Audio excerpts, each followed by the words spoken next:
Alright, hello. I'm gonna show you some things about the new Engine 5 other than basic operational things that you need to know. This is a truck. It's pretty much the same operating the pump as it is anything else. There are some things that did come from the dealership that I want to share with you guys. The first thing is the generation system, which basically all it does is it cleans the exhaust filter. If you will come right here, I'm going to zoom in right here, Brad. The control switch is right here where my finger is. That thing should always be in a neutral position. There may be a time where if you're driving down the road, a sensor might come on and tell you to do a regen.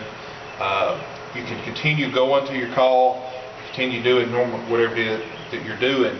But if you get a chance, when you get a chance to pull over, you need to stop and then basically just hold the button upward and let it do what it needs to do and then go on.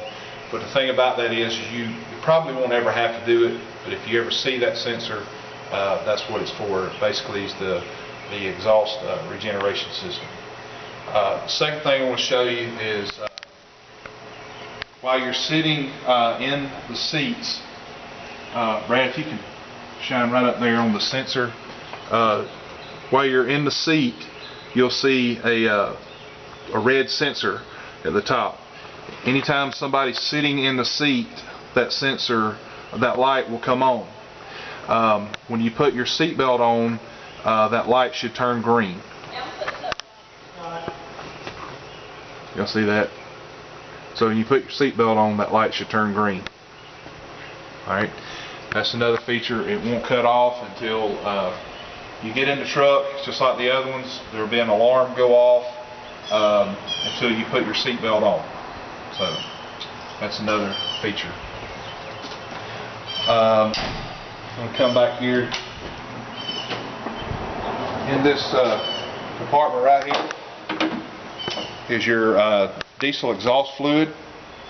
You don't want to, you can check it from here, but if you ever need to add any fluid, you need to raise the cab and put the fluid in. Don't try to put the fluid in here with a funnel or anything. If it gets on this diamond plate, it will damage the metal. Alright, let's come on back here to the pump, Brad. This pump, this truck has a Hale Q-Max pump. Basically what that means to you is the pump doesn't have a traditional packing in it.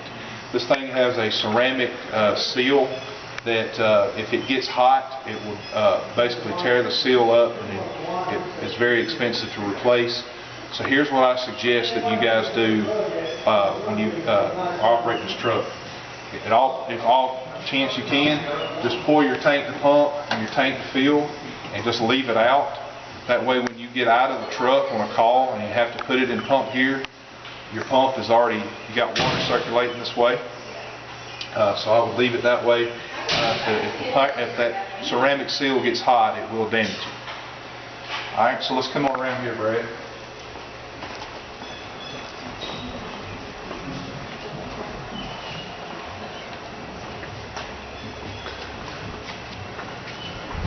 Alright, the next thing is the generator. The generator is hardwired into the cord reel. You got your basic full start here. Here is your circuit breaker to turn your cord reel on. It does go into your standard outlet, your standard receptacle. So does also the cord reels that are here. You can run off of these. You got some outlets here, so pretty much like a standard generator. And Brandon will come on over here. Right here, what I want to show you, this thing, the door sensors for the truck. If I raise this door, the sensors right in here on the edge of the bar is a magnetic sensor. And the contact is right here. So if you lower the door and you leave it kind of like that, then the sensor's probably going to go off.